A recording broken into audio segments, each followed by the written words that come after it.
people are joining.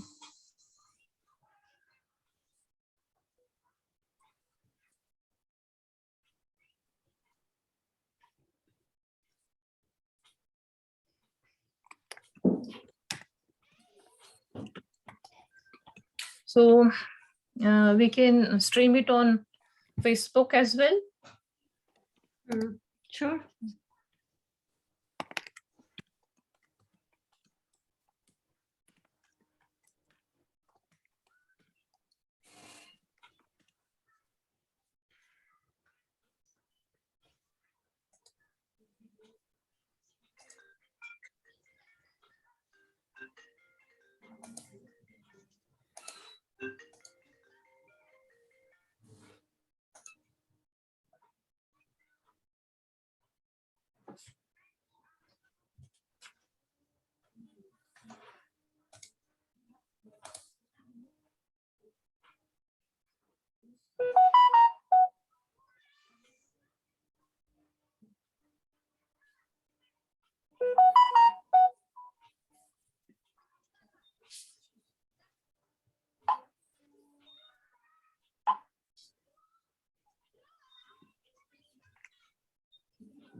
I mean, we have 18 attendees right now.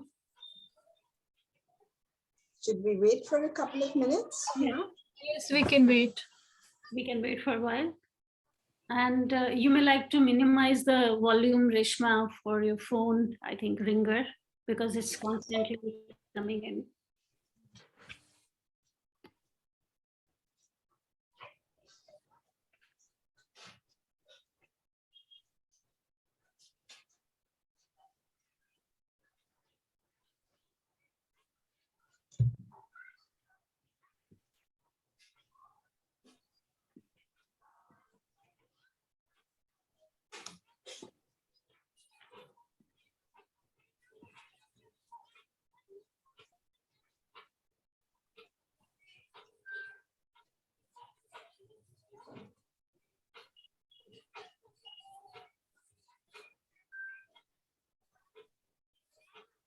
So would you want a small write-up on this for your newsletter or something? We would certainly need, just a few lines, because newsletter, in the newsletter, we will only be featuring it as an event. But as on a later date, because we have decided that there is going to be a featured article or a piece, research piece that we would be publishing onwards if in the coming time. So then probably we would be able to feature it in full length. But for Engage, for newsletter, I think Reshma can make that up. Oh, wonderful, wonderful. Because I was going to say, please let it be after the summit. Yeah, but it is going to be next month, so we have enough time. Yeah. Oh, okay. So I think we should start it now. Sure. So today we have with us Professor Coomi Vevaina, and we have initiated Shastri dissemination of knowledge and research for our alumni. And I would request Dr. Prachi Kaul to introduce ma'am formally. Prachi, over to you. Thank you so much, Reshma. Very good morning and very good evening, everyone, those who are joining from India and Canada for this very, very special first session under the program called Shastri Knowledge Dissemination session, which is primarily to, to feature our alumni who have contributed immensely in the area of bilateral collaboration. And these alumni have become an asset, not just for Shastri Institute, but the fraternity across the border. So thank you everyone for joining this evening and this morning. Most of you would be aware of Shastri Institute, but for those who have less understanding about what Shastri is all about, We are 50-year-old, and for all these 50 years, we have been promoting academic research through various programs and grants to young as well as established scholars, faculty members, and students at all levels in the India-Canada bilateral corridor. And we have a legacy of over 53 years, I would say now, and Shastri alumni, dispersed all over India and Canada in terms of their reach to different domain of knowledges. Each year, hundreds of awardees get associated with the institute and become an integral part of Shastri family. Once you join the family, you become one of us, and that's a unique identity that Shastri carries with it, because it's an extended family of scholars that not just confined to Shastri office, but goes beyond and beyond and beyond. Shastri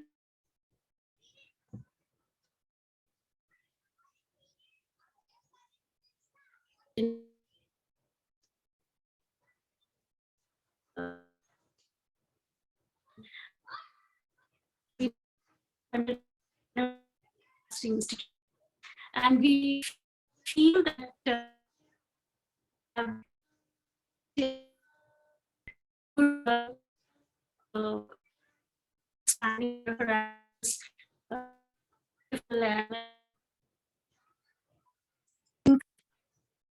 in continuation with our mission towards building and strengthening intellectual and cultural linkages through research and dialogue and exchange, Shastri Institute has introduced this opportunity to help our awardees to share their research and studies completed under the umbrella of the Institute. And it will not only help in reaching out to peers, but also prove kind of a benefit in building connections on this bilateral corridor between India and Canada.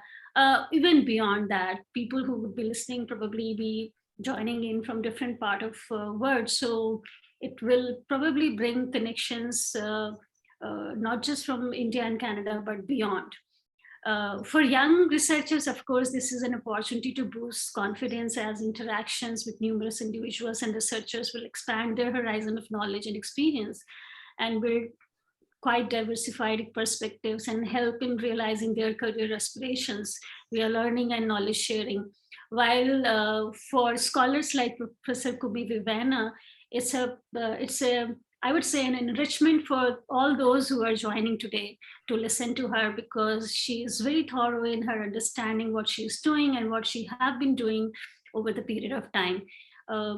So yes, it's a special occasion for us, because this is the first session in the series, and I'm very, very happy that Professor Coomi Vevaina is the first speaker in the series, because who else can be as good as Coomi, who can initiate this wonderful session that Shastri has initiated.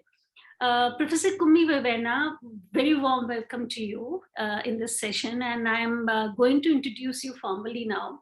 Allow me to do that. I'm sure what your CV says, you are way beyond that, and because I have known you over the period of these 15 years now, and I have known you as a person, not just as a scholar, because you are a great integration of wonderful work you have contributed for the benefit of human being.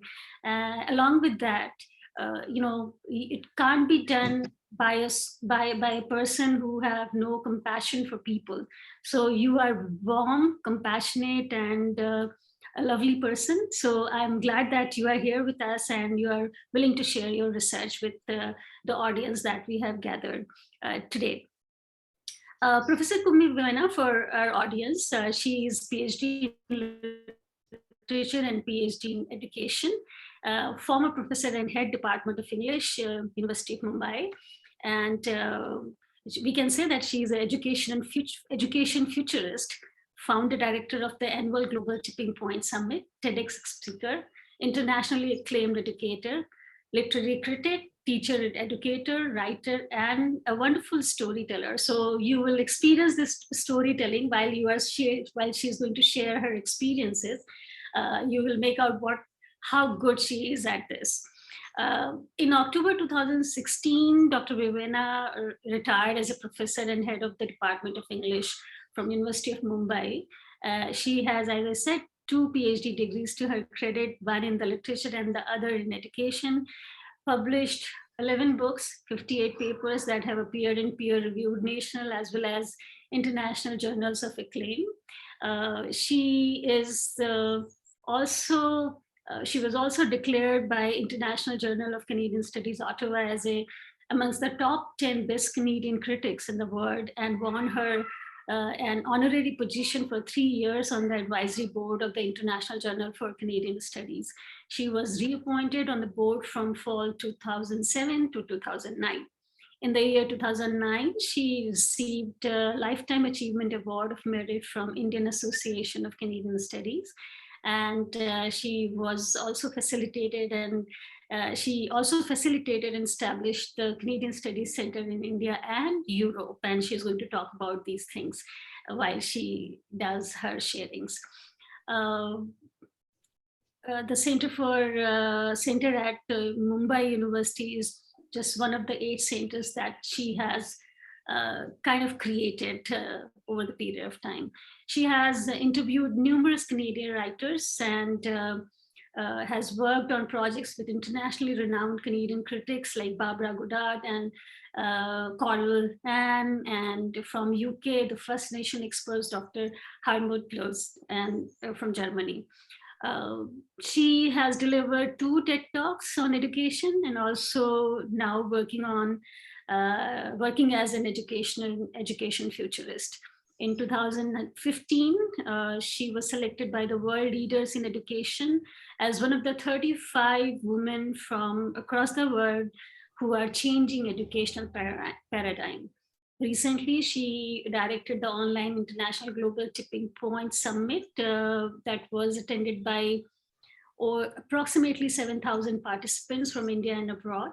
Currently, she is engaged in creating personalized education for global citizenship framework in alignment with the Sustainable Development Goal of United Nations and UNESCO's 4 Pillars of Learning. Dr. Vevaina has her own storytelling organization called Worldfully Yours, which hosts storytelling programs and conducts training workshops on storytelling for enhancing eco-literacy, social literacy, and psycho-literacy. Wonderful. I am so delighted that you are here with us as a friend, as a Shastri alumni, and overall as a compassionate person who is in love with the work that you are doing. So not taking any more time, Dr. Vevaina, over to you. I'm so eagerly, patiently waiting to hear from your side. Thank you so much. Thank you, Prachi. Thank you, Reshma.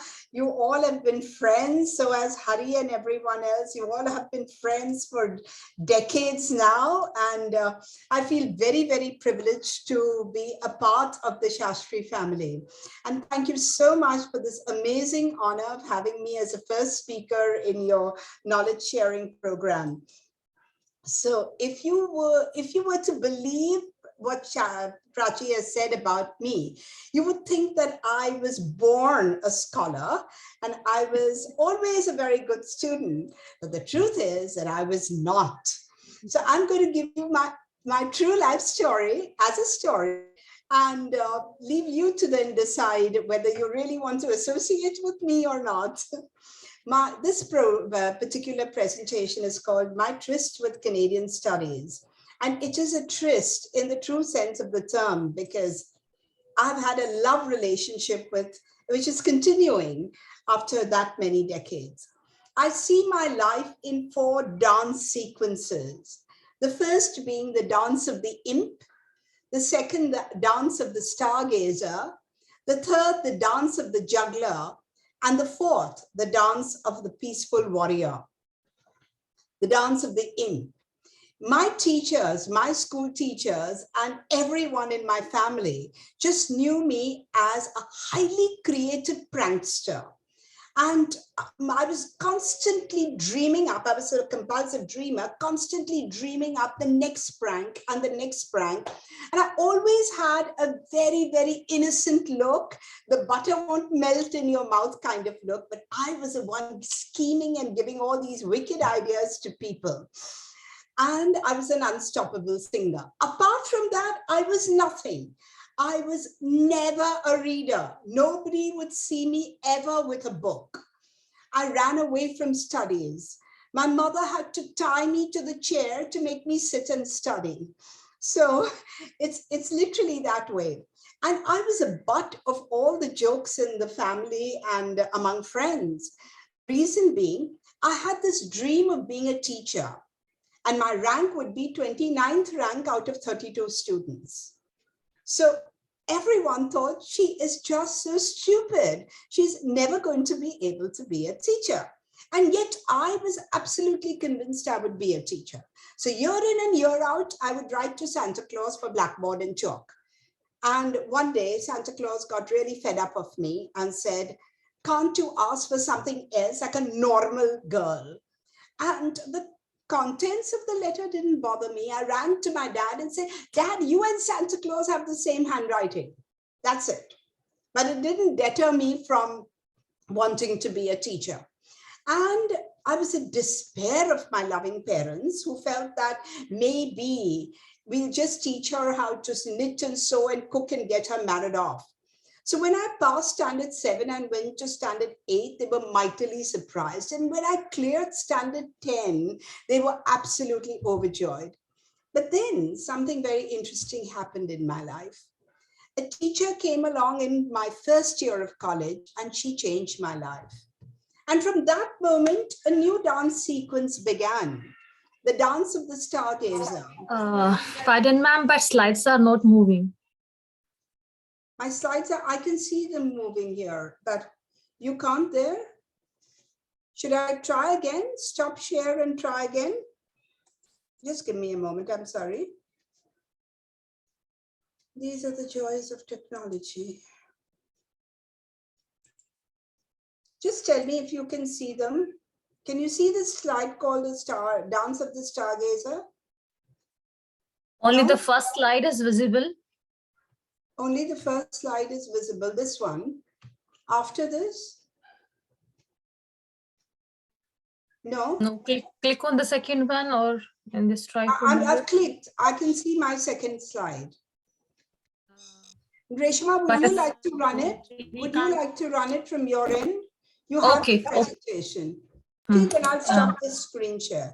I'm sorry about this. Okay, just give me a moment. Yeah, sure.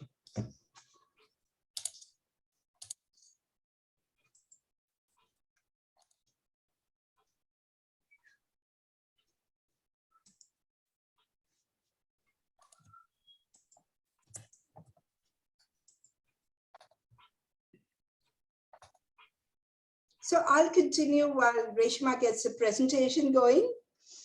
So basically, I fell in love with literature, and then I was unstoppable. Nobody could stop me from reading.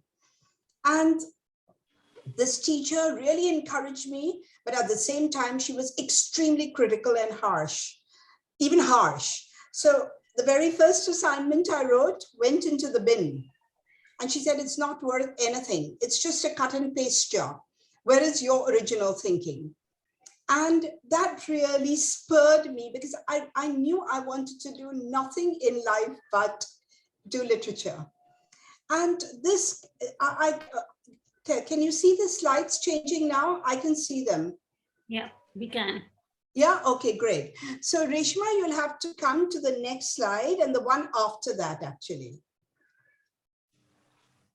Yes. So it is one of my college teachers who really ensnared my heart and soul, and I became starry-eyed about literature. And this was a huge setback because unlike the other students in my class who came from ICSE and even SSE having read a lot, I had not read anything. And I had to literally, if somebody talked about Dickens, I didn't know who the Dickens was Dickens.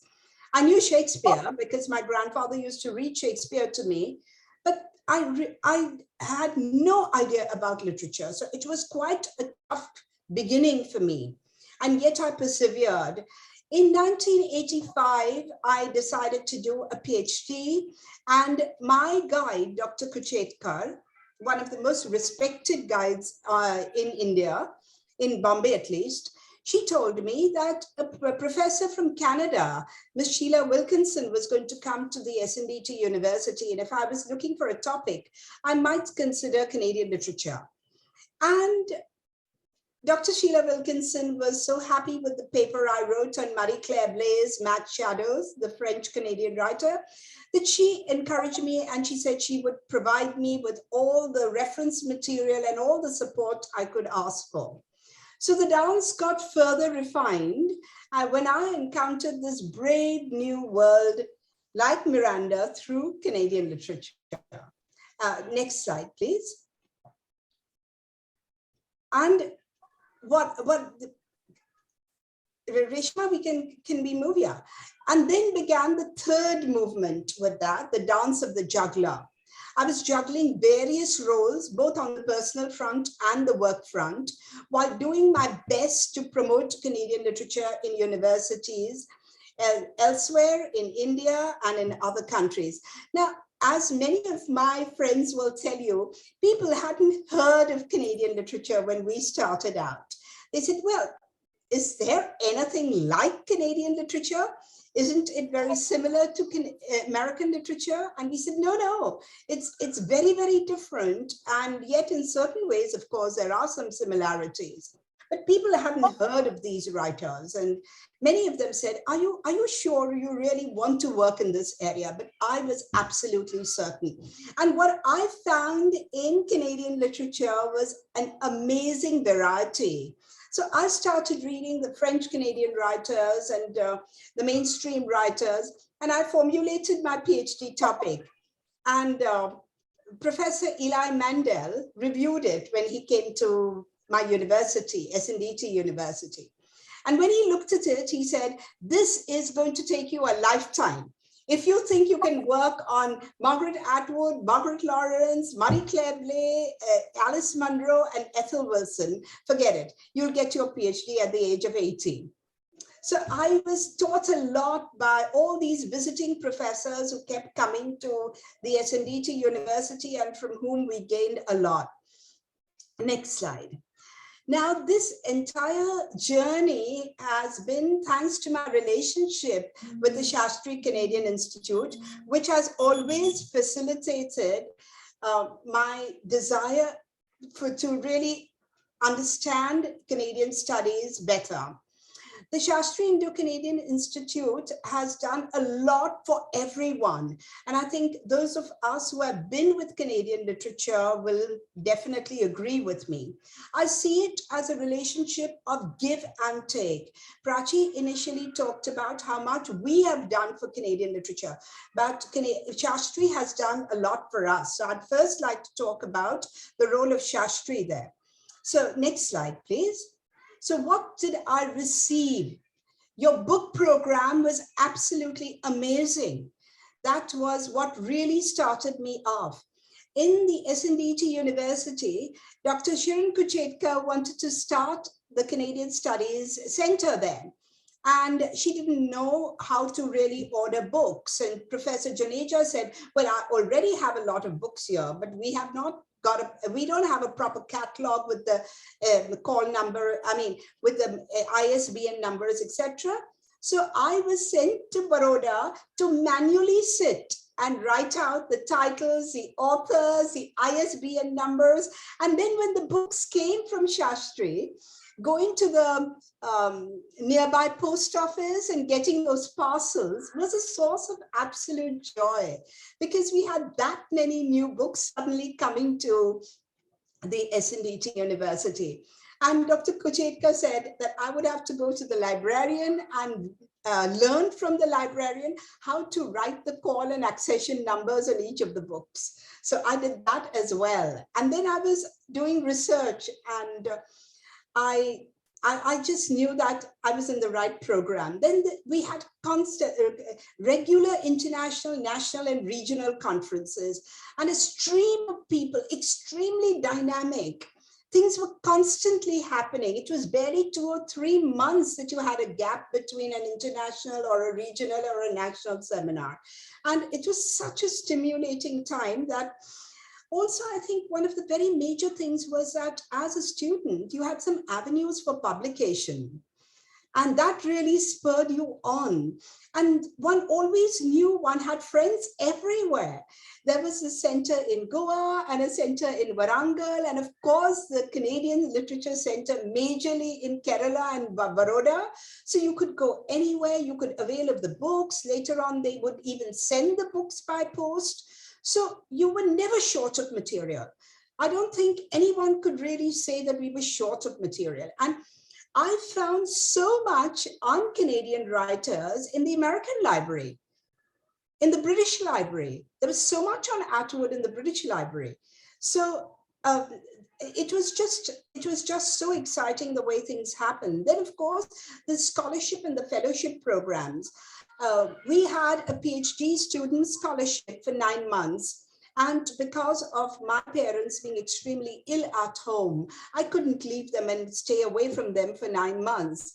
So one of the professors went to Canada, talked to the External Affairs Ministry in Ottawa, and actually created a short-term scholarship for me of only 2.5 months. And from the moment I went there, I was interviewing and writing and attending lectures in universities. But I need to say something here, that I was always very interested in education, in pedagogy, content, and assessment. So I would go to schools as well, colleges, schools, and audit classes everywhere, because it was just something which interested me personally. And Professor Barbara Goddard, Lennox, all the professors in York and UOT would welcome us to their classes. So it was an extremely enriching experience, and it really expanded my horizons, because I saw that people were teaching and learning in very, very different ways.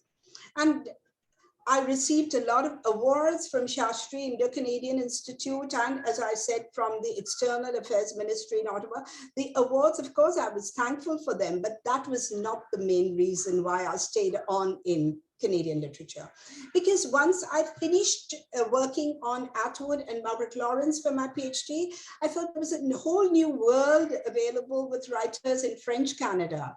And Nicole Brossard and Marie-Claire Blais, Anne Hibert, Michel Tremblay, and all of them interested me for a while. And I wrote extensively and published there. And then, of course, the indigenous writers, they really caught my attention. Then you had the Asian writers. It just went on and on.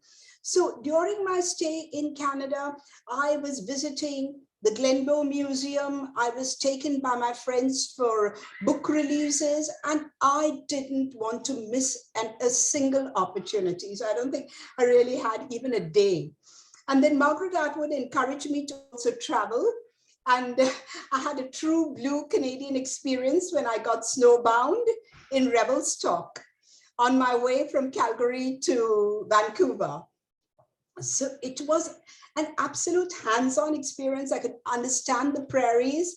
I went to Margaret Lawrence's hometown in Manitoba and met Clara Thomas, again, an absolute genius and a biographer there. So I did travel a lot. I had a feel of everything, and every moment of it was extremely exciting to me. I made the best possible use I could.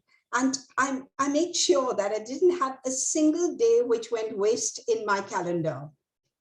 So then, all this was what I received from the Shastri.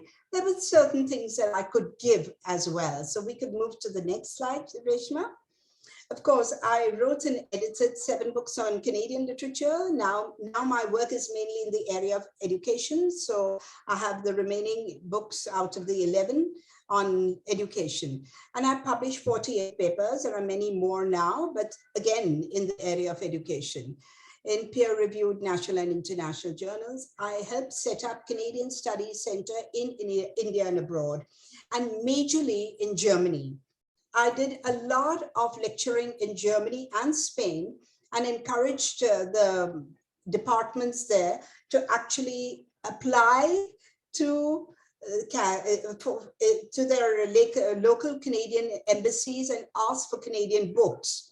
And I helped them formulate the syllabus as well. Then, as Shastri said, Reshma, as Prachi said, I was member of the advisory board, honorary member, because I was judged as among the 10 best Canadian critics, and I presented papers at numerous conferences in Europe, Australia, or North America, and the Far East. Even in Hong Kong, I helped them set up things in the area of Canadian literature. Next slide, please.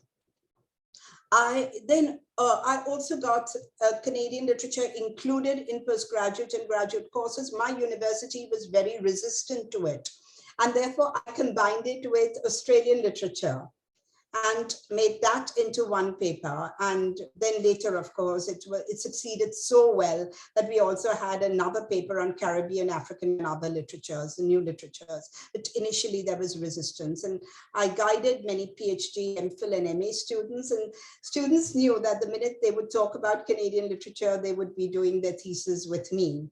And I was always known to be someone who was rather demanding, because I did make certain rules and regulations very, very clear. Students had to produce something original and give me good quality works. And most of these students have got published after their PhDs and MPhils. I hosted a lot of talks and conferences and short-term courses on Canadian studies in the university. The last one that I really did was with Leela Sujir. And when Leela Sujir was in Bombay, she did an amazing course with my students on creative writing. And the students really benefited from it all. And Lee Maracle did one on storytelling. So I've also served on the Shastri Education Committee for several years. So that was the third sequence of my dance of the stargazer. When initially I was looking at the whole sky, and then I concentrated on one constellation called Canadian Studies. And the last phase of my dance sequence up to now, for next slide, Reshma, is that of the peaceful warrior. And I am determined now to fight the education system from a center of peace. This is extremely important to me, and this was brought home to me by my student who was working with the Dalai Lama. When I knew him, it's not visible to some, the slides are not visible to some, but it's very clear to me. I can see it, so perhaps I'll just proceed. So I was determined to fight this, because one of my students who was working with the Dalai Lama was a very, very fiery student. And he was initially very angry with the Dalai Lama. And he said that, I don't know why His Holiness only talks about peace. You have to speak the language of aggression if you want something. And then years later, he became a poet and he came to the university, and I found him to be a very different person. And he said that the Dalai Lama has taught me to fight from a center of peace. And I really appreciated that, because if we are not centered, then angry people can only create an angry world. They can't do anything else. This is my belief. So post-retirement, I started with this idea that I wanted to bring together people who are outcome oriented. And as all of us will know, we attend umpteen seminars, workshops, nod our heads, ask questions, and implement very little. So I wanted to create a project-based, action-oriented summit, and post that summit, work on certain projects. I'll tell you in a moment how I went about that. I wanted to bring together people who are outcome oriented and want to be the change, to see the change. And my aim is to, in my own humble way, to transform the rigid, joyless education system into joyful learning ecosystems. As Jiddu Krishnamurthy very rightly said, the very word system suggests rigidity, but ecosystem is much more organic, where we are working together and truly in the spirit of collaboration. Now, why do I bring this into my presentation for the Shastri?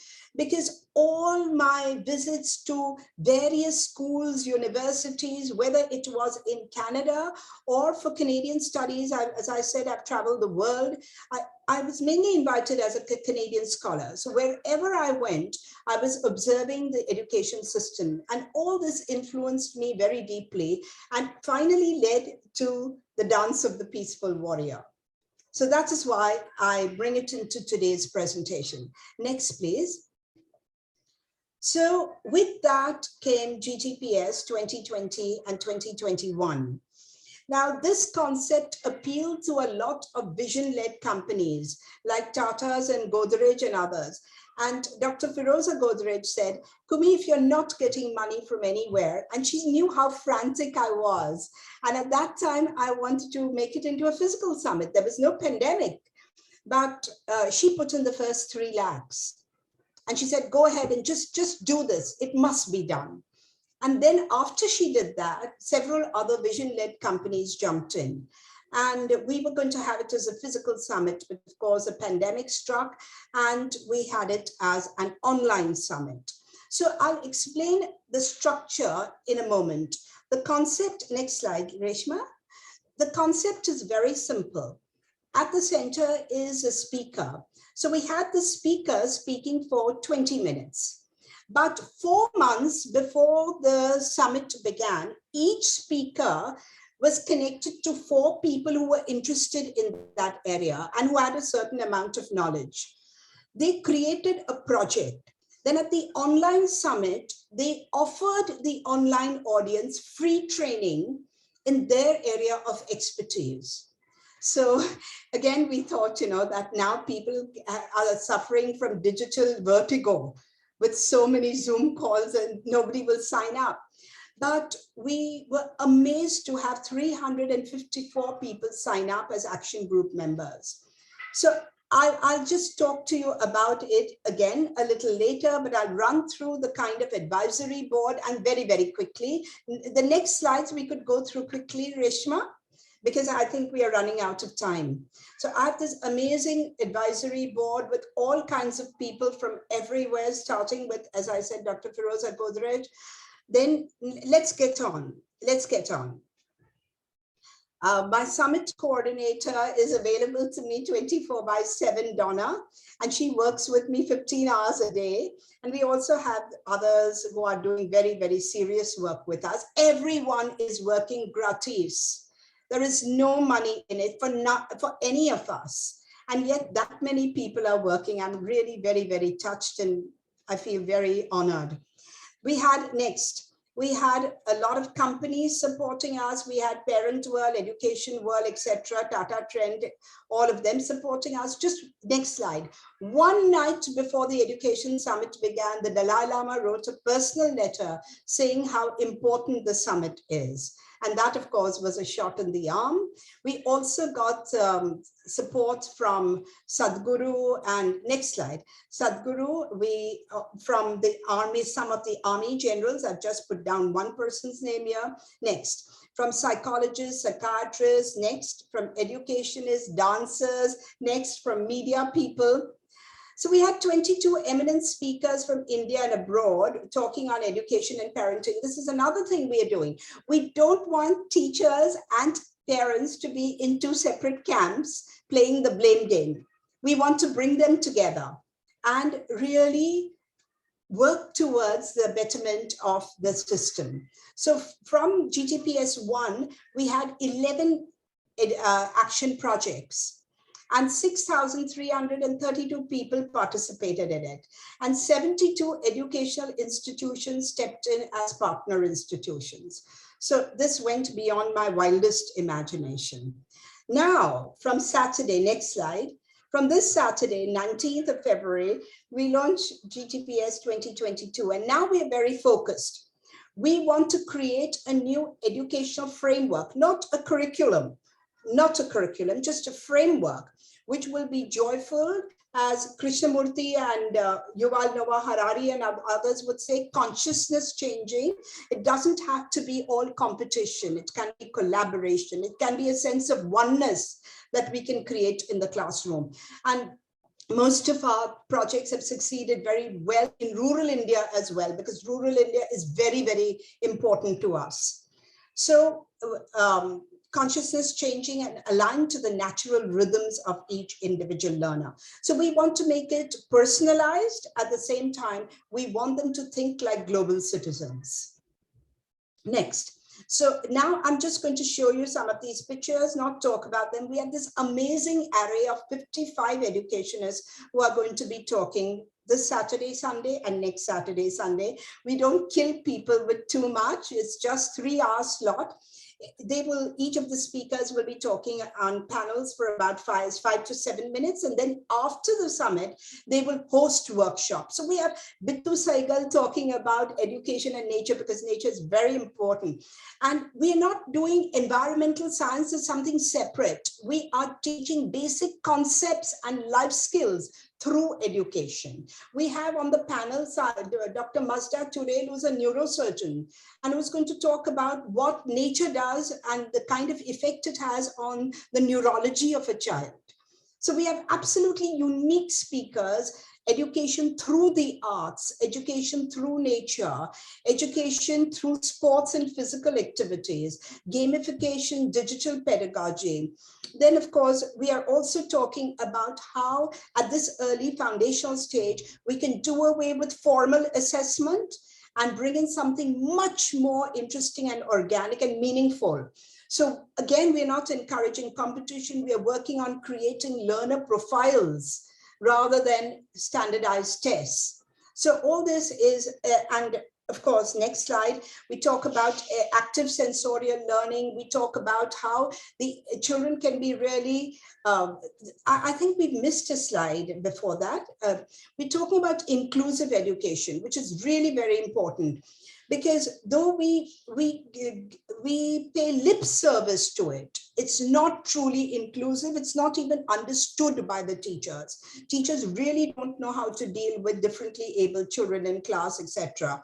I can't really talk about it because we don't have the time. But one very interesting thing is that we have brought in people who have problems even with conversing in English. We don't care. It's not a language seminar. The concepts are important. And here is this amazing man in West Bengal who is declared as the youngest principal in the world at the age of 16, Babar Ali. And he has done something sensational there. And so has Ashok Rathod with the slums in Mumbai, 18,000 children who were school dropouts, he's brought them back into school. So we are working with these kind of change makers.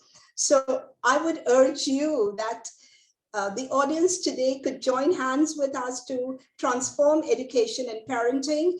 And for more information on it, please visit our website, gtps4change.org.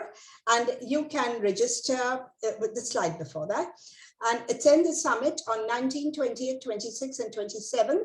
On the first day, we start the inauguration at 3:30 and the Minister of Education for Schools is inaugurating. And what you can do is that you can help create or you can help pilot test the personalized education for global citizenship framework that we will create after the summit. So now for the next 1 year, we'll be working, all 55 of us will be working on creating this new syllabus.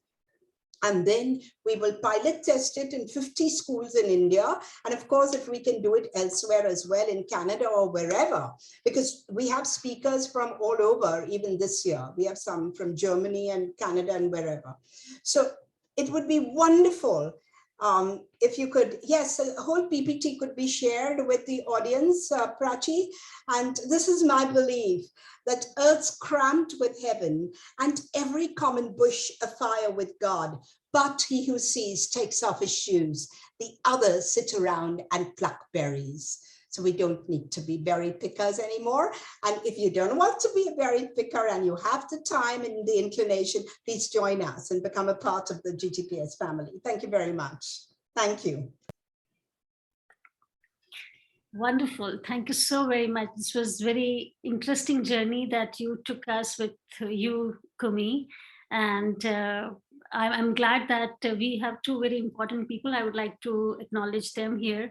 Professor Narang, who was earlier past president of Shastri Institute. Sir, good evening. And I'm so glad that you are here. We can have a little conversation with him as well through while the question answer session is on. I'm equally glad that Professor Hariharan, who's the present Vice President and President-elect of the Institute, has joined us. And he himself is a Canadianist and a Shastri Fellow. And but right now, in his capacity as a Vice President of the Institute, I invite him to reflect upon the sharing that Professor Vevaina has done right now and show your reflections on it. Thank you. And over to you, Professor Hariharan. Thank you very much, Prachi, for having me in. As I was listening to Coomi, it brought in a whole lot of personal memories that go back 30 years. I think we have been friends for the past 30 years. And it goes back to those days when I cut my teeth as a very young Canadianist.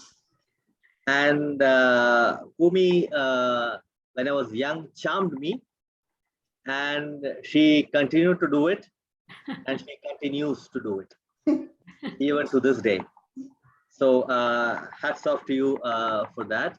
Thank you. I don't want to talk at length, dwell at length on the interactions we had at the many Canadian conferences where she would be there making her presentations, we would go and listen, and then she would be there in some of the sessions in which, let's say, I made a presentation, she would give me her feedback.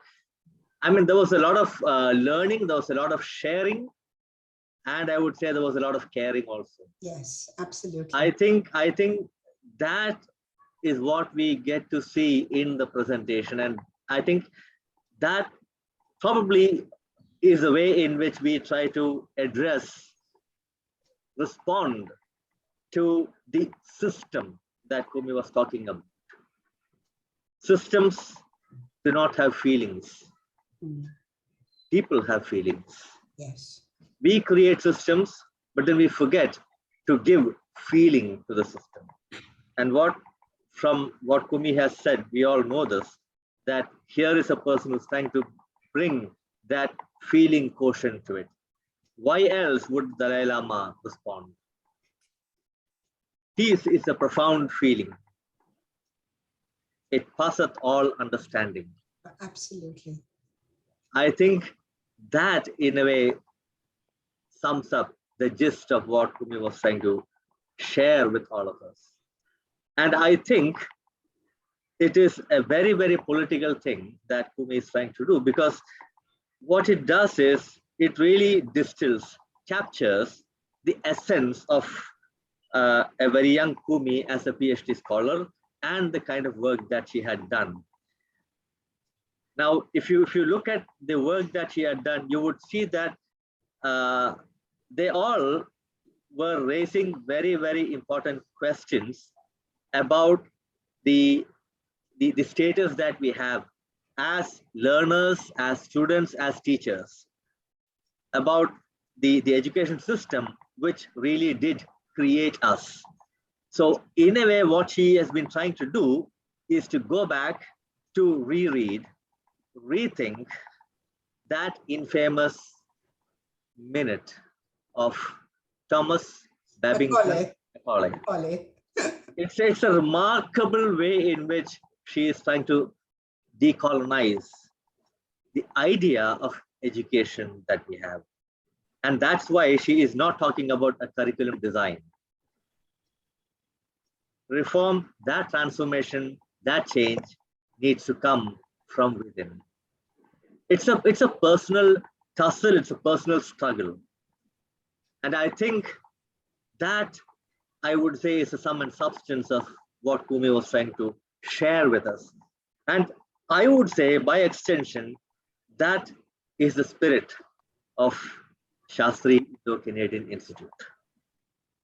Absolutely. Let me be brief, and that is all that I would like to share with all of you. I hope I've not taken too much of time, because I'm sure there'll be a whole lot of questions, maybe discussions, ideas that would come up. So let me thank everyone for giving me this opportunity. Thank you very much. Thank you so much. It's very much in the spirit of Shastri, because we learned collaboration.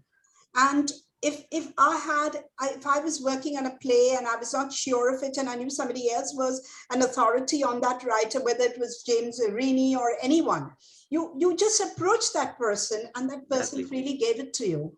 So that made me think that we have these amazing alternative education systems, the Aurobindo, the Tagore, the Montessori, Steiner, Waldorf Steiner, Reggio Emilia, but all of them want to sit in their boxes. And no, we are just pure Reggio. No, we are pure. So I said, if Reggio was alive, probably, he would start thinking of collaboration. So I pulled them in, and it required a lot of trickster, which my first dance in the inn. And I managed to just break down their resistance, you know. So now on the same panel, we have Waldorf, Montessori, Reggio Emilia, and we said, we're not trying to make a khichdi, but we are trying to say, come on with the best practices, give it freely. We'll only create something more sensational out of it, our usual metaphor of the salad bowl that we use in Canadian studies. No, the salad bowl, I have a theory about that. It's a very fascinating concept, in the sense that when we have a cup of salad in front of us, it's ice cream salad with a whole lot of fruits. It's very easy to look at it as a bowl of salad and eat it. But I think if you look at it very carefully, there are a whole lot of things that bond. You would have fruits which come in different shapes, size, color, and those little particles that kind of bring them together. Sure.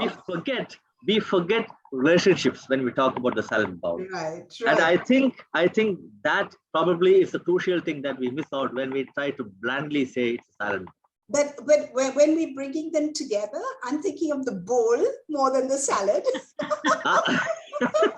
Bringing them all together. That is just now, that's my focus. Yeah. And then the best practices, for instance, Reggio does some amazing work in art. And so does Aurobindo does amazing work. So all of them are coming together at this conference. I invite you all to join it and just register for it, please. Thank you. Thank you so much, Professor Hariharan, for your reflections and your understanding about your experience with Professor Vevaina as a young scholar to an established scholar, and you being a young fellow to established professor yourself. So it's a long journey that you have interacted with her. This brings me to another point, that we have a couple of people who wish to have a question being answered by Professor Vevaina. Sure. Reshma, can I request you to read out these questions if we have from our audience? I couldn't find questions as such that can be asked. There were two hands I could see. Just a minute. It was Professor Narang, and another is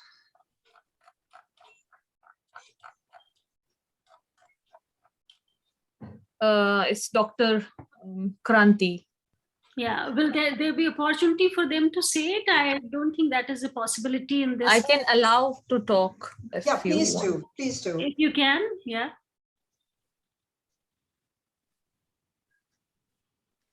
I can see Dr. Kranti Faria's hand raised. I can see that.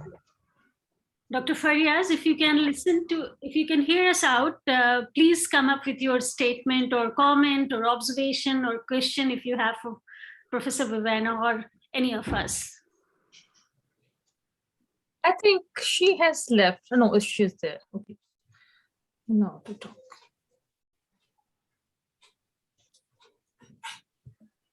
Maybe we can't reach out to her. Can we go to Professor Narang then?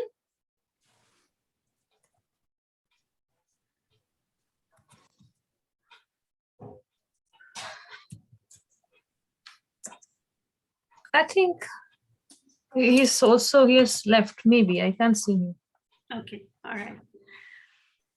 So is there any other question, or we can go towards end of the session?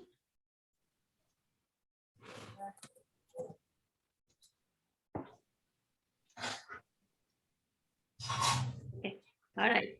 So this was wonderful. I mean, I really thoroughly enjoyed listening to you, Koomi, and I would say that the contribution you are making towards bringing pedagogical changes in our world are of utmost importance for the next generation. And from joyless learning to joyful learning is a beautiful concept. And we all have been looking forward to this systems, and we have been still struggling, and our struggle is continuing in form of our contribution or concern for our own children. So I think it was lovely to have to listen to you and carry on the agenda for the common good of communities across the world. Thank you so very much for being here with us today. I think there is one query from Tara.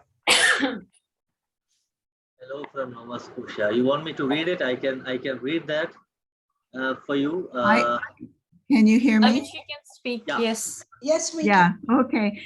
Nice to see all of you. This is very exciting for me. I'm a psychology professor here at St. FX in Nova Scotia. And I've been doing research across cultures for many years, since 2003. I've been to India almost every year since then. I have a son whose father is from India, from Tamil Nadu. So I have an insider, sort of, 1 foot inside of the culture. What I'm very interested in is this idea of coming from a center of peace. We're having lots of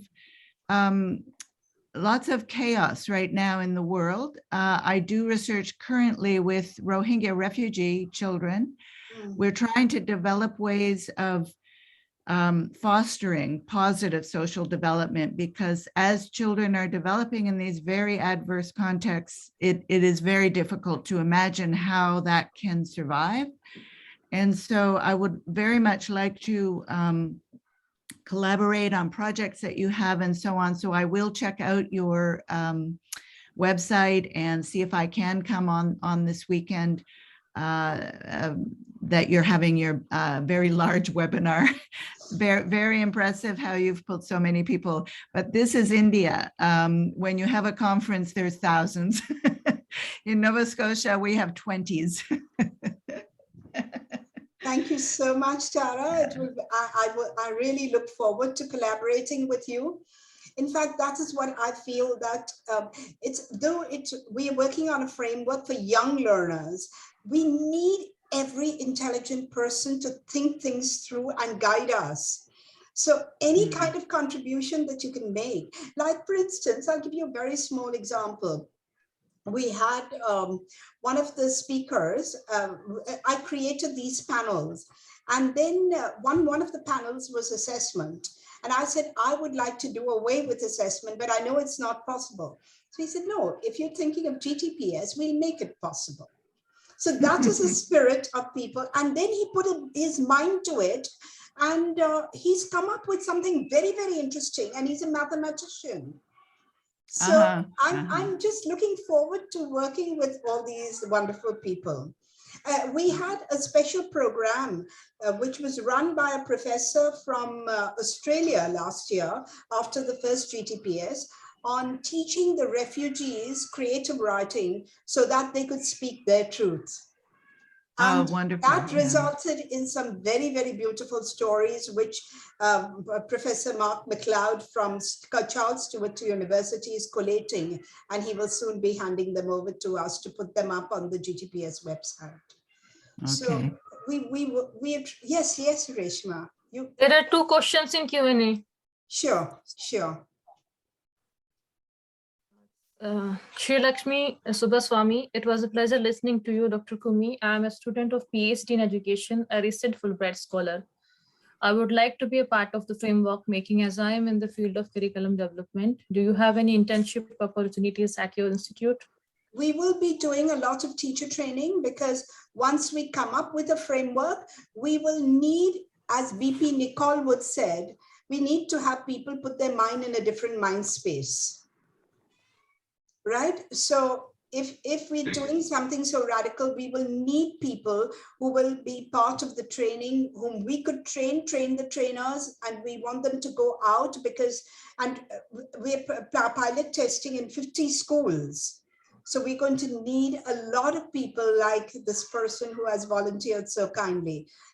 Welcome to GTPS. Another question is from Rashmi Kumbar.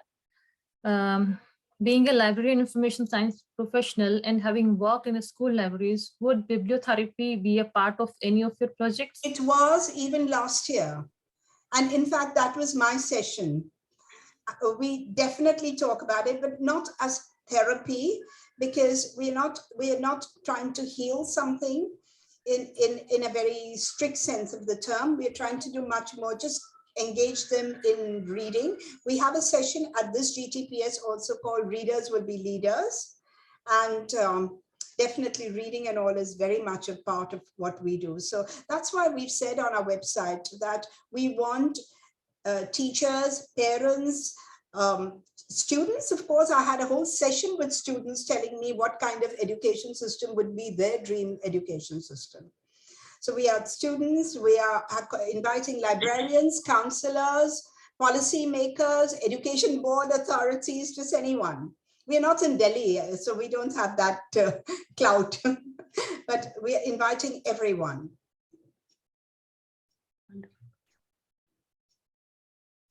No more questions, I think. Wonderful. Thank you so very much for your time, Professor Vevaina, and everyone who have joined today.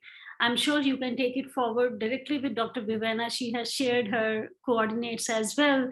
And if you have missed out, if you want to have a PPT with you in terms of future references, we will be happy to share. Please write to Reshma, and she would be pleased to share with the prior permission from Professor Vevaina's side. Oh, absolutely. Everything I do, I give away. So yeah. More than welcome.